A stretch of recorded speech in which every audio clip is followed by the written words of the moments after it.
Olá, seja bem-vindo e bem-vinda ao nosso canal. No vídeo de hoje, vamos falar sobre democracia a partir das ideias do filósofo alemão Jürgen Habermas.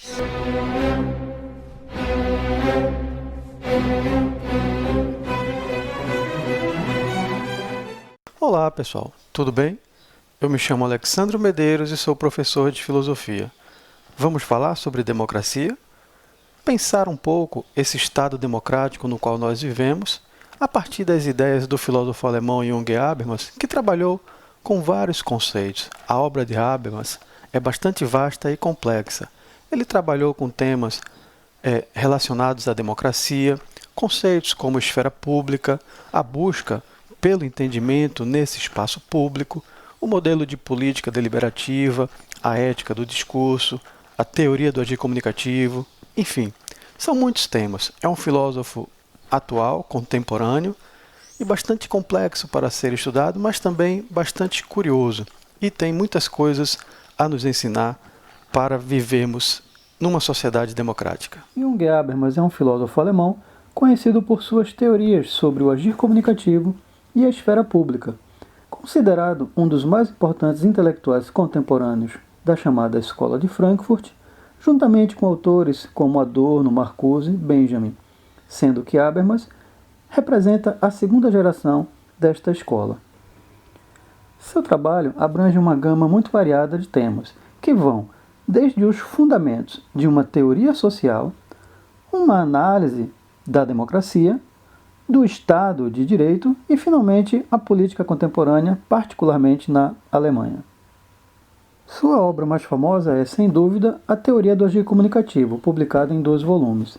A obra é dominada por 4 eixos temáticos, sendo uma fundamentação de um conceito de racionalidade comunicativa que serve de base e princípio norteador, uma dicotomia entre agir estratégico ou instrumental e agir comunicativo, a elaboração de uma nova teoria da ordem social com primazia do agir comunicativo e, finalmente, uma contraposição entre mundo da vida e sistema.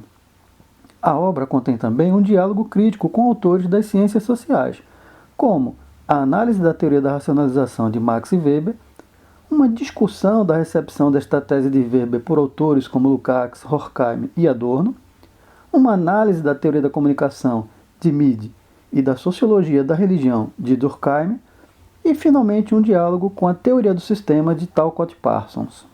A premissa básica da teoria do agir comunicativo é de que nós, seres humanos, somos seres de ação e de que utilizamos a linguagem para nos comunicarmos uns com os outros. Portanto, o princípio base da razão comunicativa é a linguagem, que constitui o meio através do qual as relações sociais se dão no mundo da vida. A linguagem está inevitavelmente presente em toda a comunicação humana. Em outras palavras, nós vivemos numa teia de relações humanas onde a linguagem é fundamental para a vida em sociedade. E é fácil perceber como a linguagem está presente em todas as nossas relações sociais. Quando nós vamos, por exemplo, na escola, participar de uma reunião dos nossos filhos, nós precisamos da linguagem para falar com os professores, para falar com o diretor.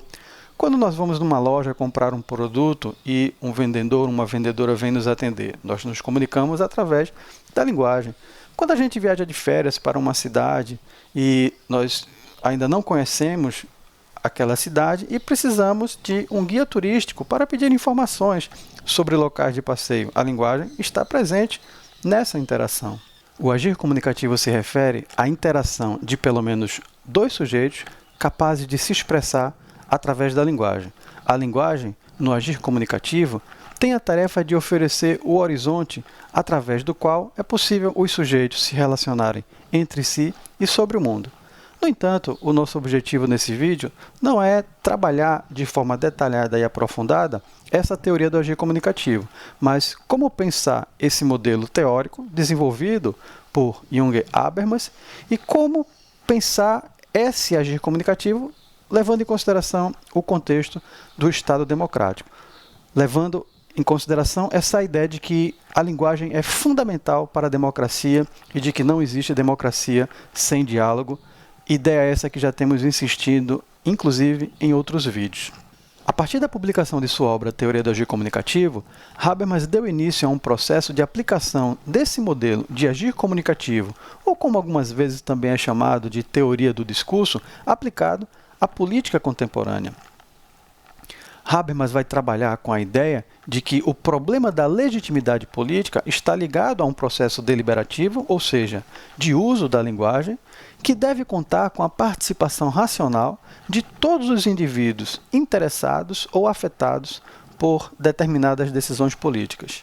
Habermas sugere um modelo de ação comunicativa que, aplicado ao campo da política, irá dar origem à ideia de democracia deliberativa, no qual as pessoas interagem através da linguagem, se organizam em sociedade e buscam chegar ao entendimento e a um consenso de forma não coercitiva. Nessa construção teórica de Habermas, é importante também ressaltar o conceito de esfera pública.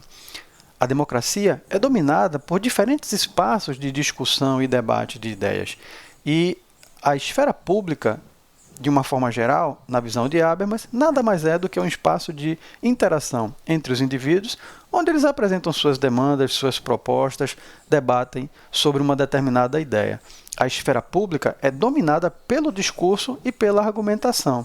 Portanto, temos aqui, mais uma vez, de forma evidente, a importância que a linguagem tem para as práticas sociais, inclusive as práticas políticas e democráticas. Uma análise sociológica e histórica do conceito de esfera pública foi feita por Habermas em sua obra Mudança Estrutural da Esfera Pública. A esfera pública pode ser entendida como um espaço de deliberação entre cidadãos e os representantes eleitos, onde qualquer assunto ou questão problematizável pode ser tematizado, e temos a ideia também de uma esfera pública virtual. O objetivo é chegar a uma decisão coletiva de forma racional e argumentativa. E temos vários exemplos de esfera pública. Podemos citar o Parlamento Brasileiro, a Assembleia Geral das Nações Unidas, uma reunião escolar, uma assembleia comunitária e muitos outros exemplos. É preciso levar em consideração hoje como a internet amplia a dimensão de esfera pública e hoje nós podemos falar de uma esfera pública virtual, que alguns teóricos das ciências sociais chamam de as novas ágoras online. Esta expressão, ágoras online, faz referência ao modo de organização política da Grécia Antiga, onde a ágora, a praça pública, representava um local de debate e discussão de ideias. As redes sociais, hoje em dia, permitem que um grande número de atores sociais contribuam com o debate político em uma arena de discussão de ideias e difusão de informações. A velocidade com que a internet hoje permite compartilhar informações nos dá condições de participar de fatos ligados ao domínio público em tempo real, por mais distante que este fato possa estar acontecendo. A internet e as redes sociais possuem recursos que, sob vários aspectos, podem influenciar diretamente o mundo político e o modelo de representatividade da democracia contemporânea. Nós já temos, inclusive, alguns exemplos sobre isso, como, por exemplo, a participação da empresa Cambridge Analytica, tanto no processo da campanha eleitoral do Donald Trump, quanto na saída do Reino Unido do bloco da União Europeia, conhecido como Brexit. Nós temos também o exemplo das fake news e a própria ideia de campanha eleitoral, que ganha uma nova dimensão neste espaço interconectado. Pois bem, como a teoria de Habermas pode nos ajudar a exercitar o espírito democrático, considerando essa ideia de uma esfera pública e ampliando a dimensão desse modelo a partir de uma esfera pública virtual, a partir da ideia das novas ágoras online.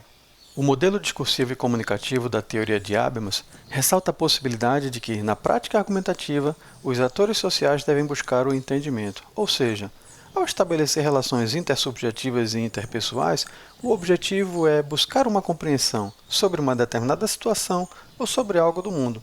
O agir comunicativo é orientado para o entendimento, onde as pessoas devem buscar um acordo através de um processo de debate, discussão de ideias, exposição de argumentos, cooperação e interpretação. Aqui, porém, nós temos um problema, razão pela qual a teoria de Habermas vem sofrendo inúmeras críticas, e é o fato de que a esfera pública, muito mais do que um espaço de entendimento, é um espaço de conflito e de dissenso, e as redes sociais estão aí exatamente para comprovar isto. Discurso de ódio, agressividade, intolerância funcionam como que bloqueios à possibilidade do agir comunicativo, onde as pessoas estão muito mais preocupadas com a satisfação do próprio ego do que em ouvir e respeitar opiniões divergentes. Um conflito de ideias que transformam o debate num processo irreconciliável e infrutífero. E nesse caso, a teoria de Habermas também teria algo para nos dizer? E é aqui que entra um outro importante conceito da construção teórica de Habermas, a ética do discurso. Trabalhando com a ideia de que no Estado democrático é fundamental estabelecer relações de solidariedade e respeito, Habermas constrói uma ética do discurso onde, na prática argumentativa, ninguém pode ser excluído e todos devem ter as mesmas chances e possibilidades de dar contribuição, deve haver sinceridade ou condição de franqueza entre os participantes e não deve existir nenhum tipo de coerção e a comunicação deve ser livre de qualquer restrição que impeça a formulação do melhor argumento e as pessoas possam, enfim, chegar neste debate e nesta discussão ao entendimento. Complexa teoria de Habermas, na verdade, e este tema da ética do discurso merece um vídeo só para explicar tal concepção. Por isso, vamos encerrar por aqui este vídeo, deixando para você um pequeno resumo de tudo o que vimos.